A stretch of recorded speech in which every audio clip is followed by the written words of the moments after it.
바꿔볼게요. 우리가 참 직장 정말 수십 년 다니는 직장을 하루아침에 명예퇴직하면 그 마음이라는 게 어떨까요? 근데 보세요. 명예퇴직을 어떤 하는 아내분이 있었나 봐요. 그런데 이때 남편이 해줄 올바른 말이 그럼 대체 뭘까요? 퀴즈를 내볼까요? 안진용 기자님. 일단 고생했어 하고 퇴직금은 맞아요. 얼마 좀 나와. 절대 하면 안 되는 말을. 그러지. 네, 절대 하면 안 되는 거를. 맞아. 네, 절대로. 그런 말을 하면 안 된다 그거죠? 그렇죠. 네. 예, 그리고 퇴직금이 언제 나오는지 뭐 금액이 아니도 절대 그런 거 얘기하시면 네. 안 되고요. 네. 자, 근데 오늘의 이 사연의 남편 그런 얘기는 분명 안 했습니다. 네. 근데 아내분 입장에선 굉장히 서운할 만한 사연인데 뭐라? 왜냐면 아내 이 퇴사하는 날에도 이 남편은 밥만 잘 먹더라가 아니라 밥만 잘 찾더라라고 얘기할 수 네. 있을 것 같거든요. 밥 먹는 거야 하루 세 끼 꼬박꼬박 챙겨 먹어야죠. 분명 중요한 일입니다. 어머나? 근데 왜 이런 사연을 고백하게 된 건지 과연 이 사연의 주인공은 누구일지 어머나? 일단 목소리로 직접 한번 들어보시죠. 네네네. 오늘 마지막 생방송에 어떤 멋진 말을 해야 할까 계속 고민하고 생각해봤는데 매일 우리 수많은 청취자분들과 만날 수 있어서 얘기를 나눌 수 있어서 너무 즐거웠고 행복했습니다. 저의 방송을 함께 해주셨던 모든 분들도 즐겁고 행복한 사람으로 기억해 주셨으면 좋겠어요. 내 목소리 예쁜데 울면 안 되는데 정말? 음악에 있는 2시 황정민의 뮤직쇼예요. 명예퇴직이 딱 나왔을 때만 해도 별로 생각을 안 했었거든요. 그랬는데 지방 발령이 이번에 또 지방에 내려가야 된다 이런 얘기가 있어가지고 이번에는 그러면 내가 명예퇴직을 해야겠다. 정년퇴직도 마찬가지고 명예퇴직도 마찬가지고 어떻게 이런 일을 겪고 아무렇지도 않게 저렇게 사람들은 걸어다니고 있는 걸까 싶을 정도로 마음이 되게 오랫동안 사랑하던 사람하고 헤어지는 그런 느낌인 거예요. 그럴 수 있죠. 박탈감이 크구나. 그러니까 막 불에 데인 것처럼 마음이 막 마지막 일주일은 정말 매일 울면서 다녔어요. 시청자분들이 어머 목소리와 얼굴을 같이 동시에 보니까 어머 이분이네 하실 텐데 김묘성 기자님 이분이 MBN에 나와 동치미쇼 나온 거예요 진짜? 네, 그렇습니다. 보셨던 분은 KBS 간판 아나운서 황정민 아나운서인데 지금 프리랜서 4주차라고 하더라고요. 4주차. 네, 네. 4주차입니다. 아직 신인입니다. 네, 1993년 KBS 19기 아나운서로 공채 입사를 했는데 98년부터 방송을 했네요. 그래서 황정민의 FM 대행진을 시작으로 황정민의 뮤직쇼, VJ 특공대 같이 이름만 들으면 모두가 알 법한 그러니까요. 그런 큰 프로그램 진행을 맡아왔습니다. 그렇게 방송을 육아휴직 기간 빼놓고는 무려 23년간 진행을 했더라고요. 네. 그리고 31년 만에 KBS를 떠나게 됐는데 어머나. 지난달 31일부로 명예퇴직을 한 겁니다. 아하. 그리고 나서 MBN 동치미에 나와서 명예퇴직 당시에 그때의 심경을 하나둘씩 털어놓기 시작했는데요. 네. 그때로 한번 돌아가 보니까 명예퇴직하기로 마음을 먹고 나니까 마음이 불에 된 것처럼 그렇게 참 많이 아팠다고 합니다. 아이고. 그래서 마지막 일주일 같은 경우에는 회사를 거의 울면서 매일 울면서 출근을 했다라고 그때의 상황을 돌이켰습니다. 참 듣고 보니까 안진용 기자님 저 마음은 앞서 이제 황정민 씨도 이 여느 그 직장 생활하다가 명예퇴직했던 사람들은 어떻게 저렇게 다니지라고 이제 감정이입이 또 해보는 것도 나왔지만 저 마음은 진짜 명예퇴직 해보지 않은 사람 모를 것 같아요 진짜. 그렇죠. 본인도 본인이지만 쓰리황, 황정민, 황수경, 황현정 이 동기 3명을 기억하는 분들 많이 계실 건데. 세 분이 동기예요? 동기입니다. 오. 근데 마지막까지 이 회사를 지킨, 이 방송사를 지킨 사람이 황정민 씨인데 이렇게 퇴사를 한다고 하니까 본인도 얼마나 마음이 허하겠어요. 근데 그 곁에 서 있는 가족들은 과연 어떻게 했을지도 굉장히 궁금한데 일단 고2, 중3 아들과 딸이 있는데 네. 마지막 라디오 생방송을 하러 가는 날 두 자녀가 엄마 마지막까지 잘하고 와. 방송하느라 못했던 거 오늘 다 하고 와 라고 얘기를 했고요. 아이고. 그리고 또 한마디. 이따 집에서 와. 집에서 보자. 이 애정 가득한 메시지에 눈물을 펑펑 흘렸다고 하는데 원래 그러거든요. 사람들이 마음이 허해지는 게 돌아갈 데가 없을 때 그런데 결국은 집으로 와서 보면 되지라는 그 가족의 마음이 굉장히 따뜻했을 거예요. 아들, 딸들이 진짜 속이 깊네요. 진짜 어른 같아요. 그렇습니다. 근데 여기서 또 저희가 남의 편이냐 내 편이냐를 가르는 남편의 얘기는 안 할 수 없죠. 네. 여기서 남편은 바로 이렇게 얘기를 했다고 하는데요. 직접 한번 들어보시죠. 네네. 라디오 PD, 부장, 국장, 센터장 이렇게 해서 다 얘기를 했어요. 저희 집은 중요한 게 뭐냐면 매일 저희 남편이 오늘 밥은 집에서 먹어, 밖에서 먹어. 이렇게 매일 물어보는 거예요. 집에서 먹어. 내가 집에서 차릴 수 있을 것 같아. 일찍 들어갈 것 같아. 그랬는데 이제 사람들을 만나느라고 너무 시간이 늦어진 거예요. 그래서 집에 들어왔는데 집에 들어가면서 딱 마주친 거예요. 남편하고. 그래서 내가 오늘 좀 늦었네.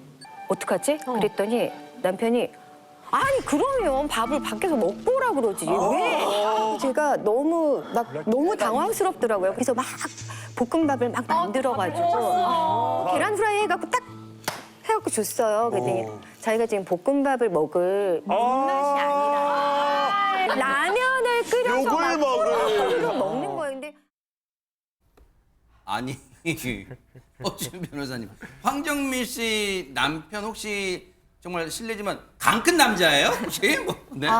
제가 만약에 황정민 아나운서였다면요, 저 당장 나가라고 했을 것 같아요. 나가서 평생 밥은 밖에서 먹고 들어와라. 아니, 라고. 듣고도 믿을 수가 없는데 진짜 저렇게 말했다고요? 어머. 아니 그러니까요. 근데 이렇게 불불 끓어오지만 참고 자기가 내가 오늘 기분이 안 좋으니까 나가서 우리 밥 먹자 뭐 이렇게 얘기를 했을 것 같은데 근데 황정민 아나운서는 진짜 좋은 아내인 것 같아요. 자기가 그렇게 명퇴하고 오는 그 지친 날 남편이 마주치자마자 밥 타령을 하는데도 볶음밥까지 만들어서 후라이까지 얹어서 줬다는 거 아니에요. 그러면 여기서 자기가 고마워하고 먹으면 되는데 내가 오늘 볶음밥을 먹을 입맛이 아니니까 나 혼자 라면 끓여 먹을게 하면 볶음밥 만든 아내의 정성은 뭐가 되냐고요. 하루 종일 울고 들어왔는데 정말 황정민 씨 대단한 것 같습니다. 황정민 씨도 얄밉고 허탈한 것도 허탈한데 많은 사람들 만나고 다니면서 이래저래 퇴직한다 얘기를 하고 왔기 세상에. 때문에 화를 표출할 기운조차 없었다고 해요. 그런 상태에서 볶음밥을 만들어줬다는 거예요. 그래서 이렇게 얘기를 했다는 겁니다. 진짜 차분하게요. 네. 여보, 내가 밥하려고 취직한 사람 아니잖아. 명예퇴직 때문에 사람들 만나 얘기하느라 나 너무 힘들었어. 이렇게 라디오 진행할 때처럼 다정하게 얘기를 하셨다는 네. 거예요. 그랬더니 남편이 그때까지도 밥 타령을 하면서 그러니까 처음부터 밥을 밖에서 먹고 오라고 하면 되는 거였잖아. 이렇게 얘기를 했다는 거예요. 아유, 우리 자기 힘들었어. 이 말 한마디를 안 해줬다는 겁니다. 너무 서운했을 것 같아요. 아니, 지금 이 얘기를 듣고도 귀를 의심했어요. 귀를. 처음에는 김효성 기자님, 남편분이 황정민 아나운서, 즉 아내분이 황정민 아나운서가 오늘 30년 넘게 몸담았던 그 회사에 명예퇴직하는 걸 몰랐나 보다. 어머, 진짜 자기가 오늘 명예퇴직 이럴 줄 알았는데 이게 그러니까 밥 먹고 오라고 얘기하지. 그럼 이러고 있어 지금. 아무래도 슬픔을 좀 이렇게 달래주기 위해서 일부러 화를 돋군 게 아닌가. 그래서 슬픔을 좀 잊을 수 있도록 하나의 전략 아닌가 싶기도 한데요. 이 남편분에 대해서 과거 종종 그 방송에 나와서 이야기를 한 적이 있었습니다. 그래요? 근데 두 사람이 사이가 굉장히 좋았다고 해요. 평소에 이런저런 대화도 굉장히 많이 했었고 네. 또 평소에 남편 성격이 뭐 소리를 지른다던가 그런 거 전혀 없이 정말 평안한 그런 아주 평안한 마음의 소유자였다고 합니다. 그렇기 때문에 그때 남편도 무슨 일이 있었겠지, 남편이 사정이 있었겠지 싶기도 한데 그렇다면 황정민 아나운서의 그 마지막 출근, 그 당일은 어땠을까? 그 당일은 그래도 남편이 좀 달랐겠죠? 어땠는지 직접 한번 들어보시죠. 야, 네네. 마지막 그 일주일 동안 저는 사람들을 만나서 얘기하는 것도 너무 힘들고 저 혼자 있는 것도 너무 힘들고 누군가 붙잡고 그냥 가만히 있어줬으면 좀 위로를 받았으면 하는 마음이었는데 하필이면 그때 한 3일 정도 남편이 술 약속이 있었어요. 그러니까 매일 맨정신이 아닌 채로 들어오는 거예요. 제가 너무 힘들더라고요. 그래서 자기는 이럴 때 내 얘기를 좀 들어주면 안 돼? 근데 저희 남편은 또 농담이랍시고 난 돈을 받아 얘기를 들어줘. 그 정신과 의사 하시는 직업이. 그걸 듣고 하면 더 이해가 돼. 어머 세상에 최진봉 교수님. 네. 지금 황정민 씨 남편분 직업을 듣고 깜짝 놀라신 분들 많으시고 지금 더 최지봉 교수님 옆에 계시면 더 놀라시는 거죠, 지금. 네. 아니 제 옆에 앉은 최민기 네. 원장이 뭐 같은 정신과 전문이라잖아요. 어머, 네네. 아니 정신과 전문이면 아, 네네. 남의 말은 잘 들어주잖아요. 왜 네네. 아내 말은 제대로 안 들어주는 거예요? 대체 지금 먼 산 쳐다보고 아니 진짜 너무하는 거 아니에요? 최민규님 먼산 쳐다보지 마시고요. 네네네. 다른 사람 말은 진짜 열심히 들어요. 그러니까 그 논리 아닙니까? 아까 네네. 이제 황정민 씨 얘기 들었잖아요. 그러면 나는 돈 받아 얘기를 들어준대요. 그 남의 말은 돈 받으니까 잘 들어주고 아내 말은 안 들어주는 겁니까?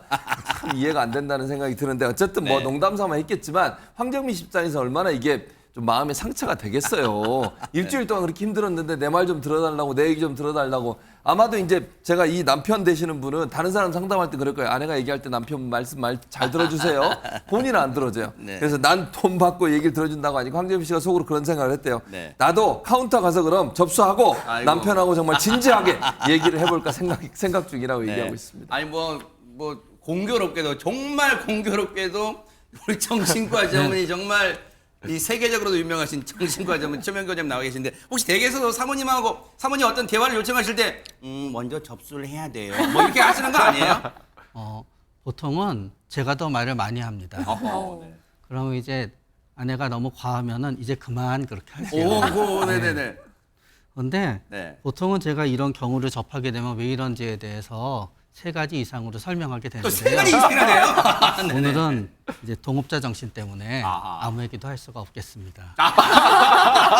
네네. 어쨌든 아내분 이 황정민 씨 입장에서는 남편과의 어떤 대화가 그리웠을 수 있잖아요. 그리고 뭔가 30년 넘게 몸담았던 그 회사에서 진짜 가족 같은 회사에서 떠났으니 뭔가 그때 뭔가 다독거려줌을 원했을 것 같은데 그걸 못해 조금 서운한 마음이 있었을 것 같은데 황정민 씨의 못다 불안한 이야기 요건 맛배기였고요. 진짜 더 많은 얘기는 이번 주 토요일 12일 날 밤 11시 속풀이쇼 동침에서 여러분 직접 확인하실 수 있습니다. 본방 사수 부탁드립니다.